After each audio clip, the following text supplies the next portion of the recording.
The Well of Loneliness by Radclyffe Hall, read by JayRaams. Chapter 27.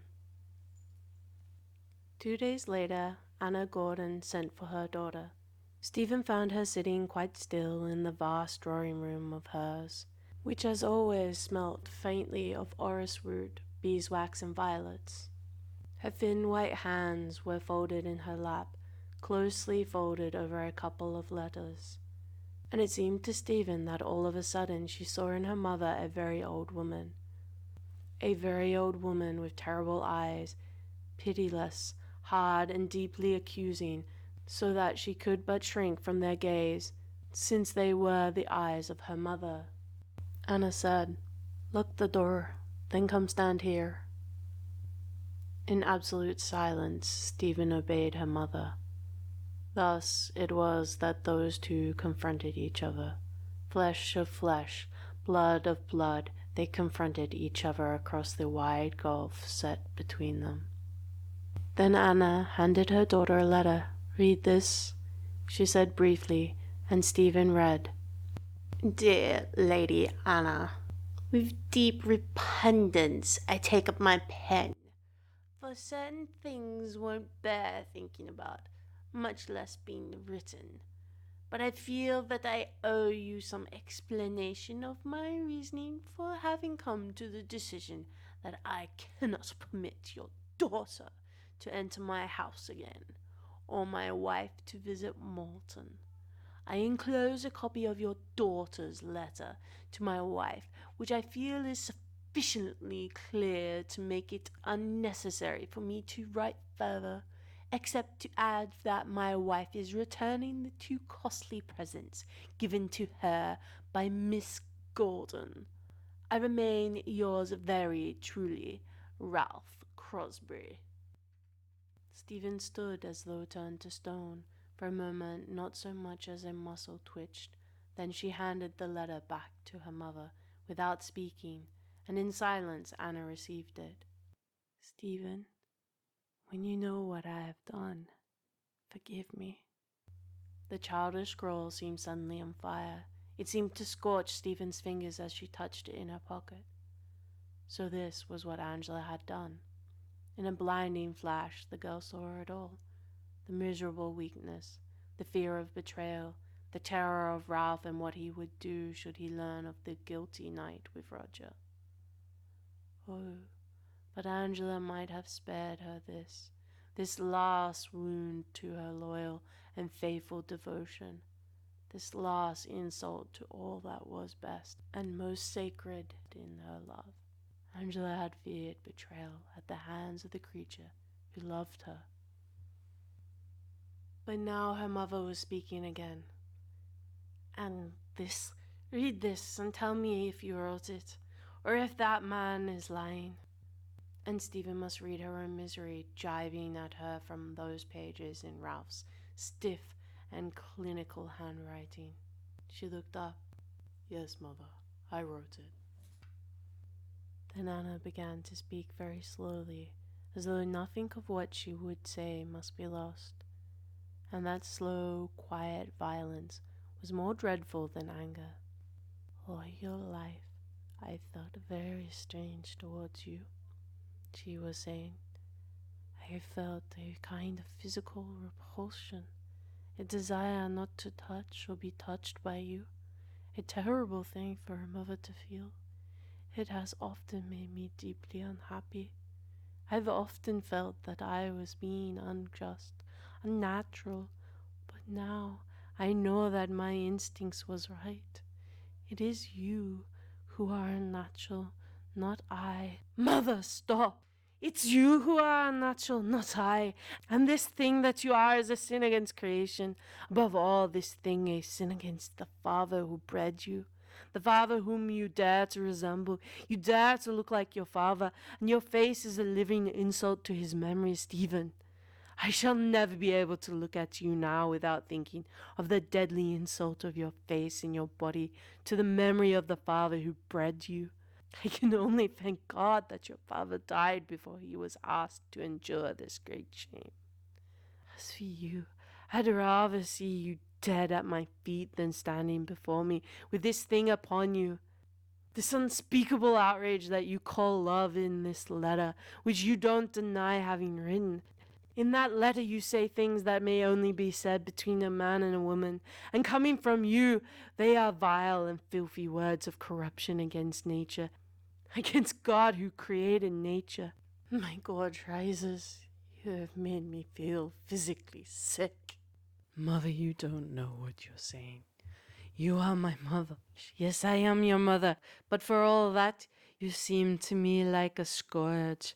I ask myself what I have done to be dragged down into the depths by my daughter. And your father, what had he ever done? And you have presumed to use the word love in connection with this lust of your body, these unnatural cravings of your unbalanced mind and undisciplined body. You have used the word, and I have loved. Do you hear? I have loved your father, and your father loved me. That was love. Then suddenly Stephen knew that unless she could indeed drop dead at the feet of this woman in whose womb she had quickened, there was one thing that she dared not let pass unchallenged, and that was this terrible slur upon her love.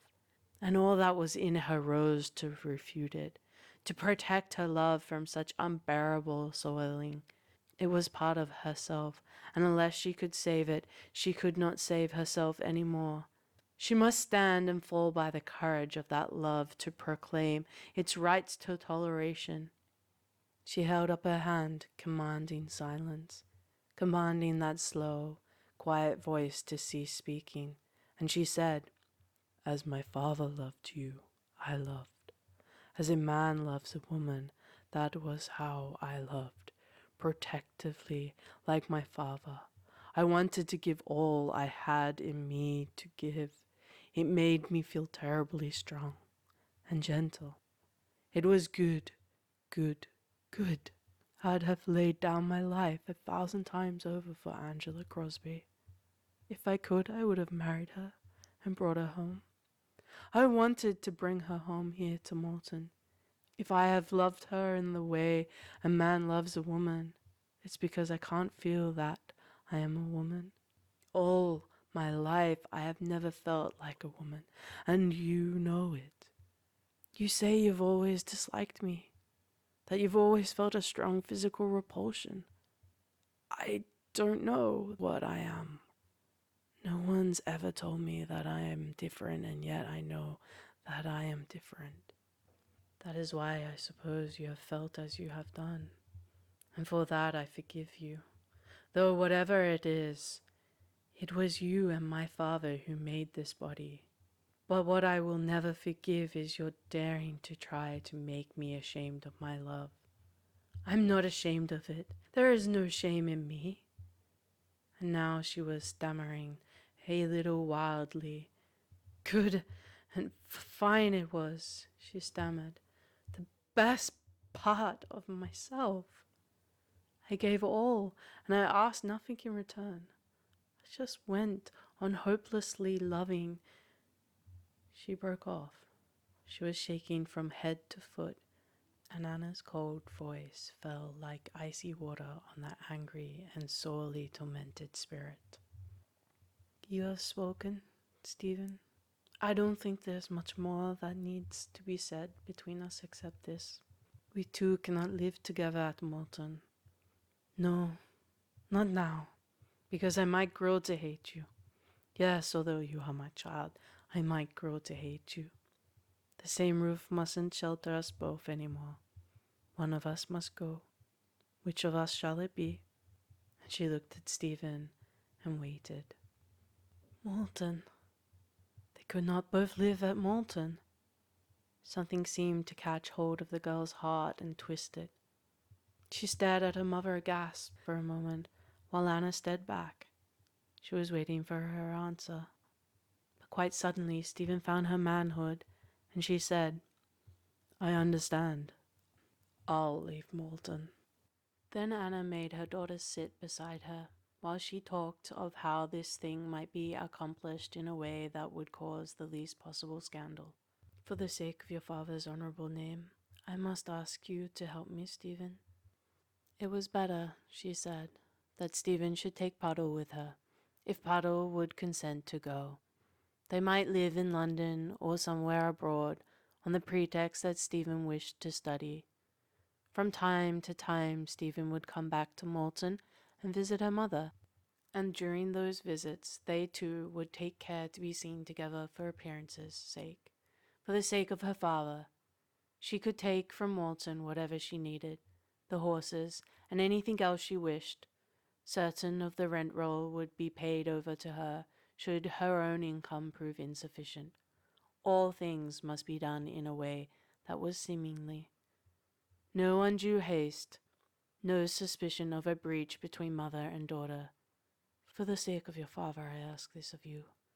Not for your sake or mine, but for his sake. Do you consent to this, Stephen? And Stephen answered, Yes, I consent. Then Anna said, I'd like you to leave me now. I feel tired and want to be alone for a little bit. But presently I shall send for Puddle to discuss her living with you in the future. So Stephen got up and she went away, leaving Anna Gordon alone. As though drawn there by some strong natal instinct, Stephen went straight to her father's study, and she sat in his old armchair that had survived him. Then she buried her face in her hands. All the loneliness that had gone before was nothing to this new loneliness of spirit. An immense desolation swept down upon her, an immense need to cry out and claim understanding for herself, an immense need to find an answer to the riddle of her unwanted being. And all around her were grey and crumbling ruins, and under those ruins her love lay bleeding, shamefully wounded by Angela Crosby, shamefully soiled and defiled by her mother. A piteous, suffering, defenseless thing, it lay bleeding under the ruins. She felt blinded when she tried to look into the future, stupefied when she tried to look back on the past. She must go. She was going away from Malton. From Malton? I'm going away from Malton. The words thudded dreadfully in her brain. I'm going away from Malton. The grave, comely house would not know her any more, nor the garden where she had heard the cuckoo with the dawning understanding of a child, nor the lakes where she had kissed Angela Crosby for the first time, full on the lips as a lover. The good, sweet-smelling meadows with their placid cattle. She was going to leave them, and the hills that protected poor, unhappy lovers, the merciful hills, and the lanes with their sleepy dog roses at evening, and the little old township of Upton-on-Severn, with its battle-scarred church and its yellowing river. That was where she had first seen Angela Crosby. The springs would come sweeping across Castle Malton, bringing strong, clean winds to the open common. The springs would come sweeping across the whole valley, from the Cotswold Hills right up to the Malverns, bringing daffodils by the hundreds and thousands, bringing blueberries to the beech wood down by the lakes, bringing cygnets for Peter the Swan to protect, bringing sunshine to warm the old brick of the house. But she would not be there any more in the spring. In summer the rose would not be her rose, nor the luminous carpet of leaves in the autumn, nor the beautiful winter forms of the beech trees. And on evenings in winter those lakes are quite frozen, and the ice looks like slabs of gold in the sunset, when you and I come and stand here in the winter. No, no, not that memory. It was too much. When you and I come and stand here in the winter. Getting up, she wandered around the room, touching its kind and familiar objects, stroking the desk, examining a pen, grown rusty from long disuse as it lay there. Then she opened a little drawer in the desk and took out the key of her father's locked bookcase. Her mother had told her to take what she pleased. She would take one or two of her father's books. She had never examined this special bookcase, and she could not have told why she suddenly did so. As she slipped the key into the lock and turned it, The action seemed curiously automatic. She began to take out the volume slowly and with listless fingers, scarcely glancing at their titles. It gave her something to do, that was all. She thought that she was trying to distract her attention. Then she noticed that on a shelf near the bottom was a row of books standing behind the others. The next moment she had one of these in her hand and was looking at the name of the author, Kraft Ibn. She had never heard of that author before. All the same, she opened the battered book. Then she looked more closely, for there on the margins were notes in her father's small, scholarly hand, and she saw that her own name appeared in those notes. She began to read, sitting down rather abruptly. For a long time she read, then went back to the bookcase and got out another of those volumes, and another. The sun was now setting behind the hills. The garden was growing dusky with shadows. In the study there was little light left to read by, so that she must take her book to the window and must bend her face closely over the page, but still she read on and on in the dusk. Then suddenly she had got to her feet and was talking aloud. She was talking to her father. "You knew! All the time you knew this thing, but because of your pity you wouldn't tell me. Oh, Father, and there are so many of us, thousands of miserable, unwanted people who have no right to love, no right to compassion because they are maimed, hideously maimed and ugly. God's cruel. He let us get flawed in the making." And then, before she knew what she was doing, she had found her father's old, well-worn Bible. There she stood demanding a sign from heaven. Nothing less than a sign from heaven she demanded. The Bible fell open near the beginning. She read, "And the Lord set a mark upon Cain." Then she hurled the Bible away, and she sank down completely hopeless and beaten, rocking her body backwards and forwards with a kind of abrupt yet melodic rhythm. "And the Lord set a mark upon Cain, upon Cain." She was rocking now in rhythm to those words. "And the Lord set a mark upon Cain, upon Cain, upon Cain. And the Lord set a mark upon Cain." That was how Puddle came in and found her. And Puddle said, "Where you go, I go, Stephen. All that you're suffering at this moment, I've suffered. It was when I was very young like you, but I still remember." Stephen looked up with bewildered eyes.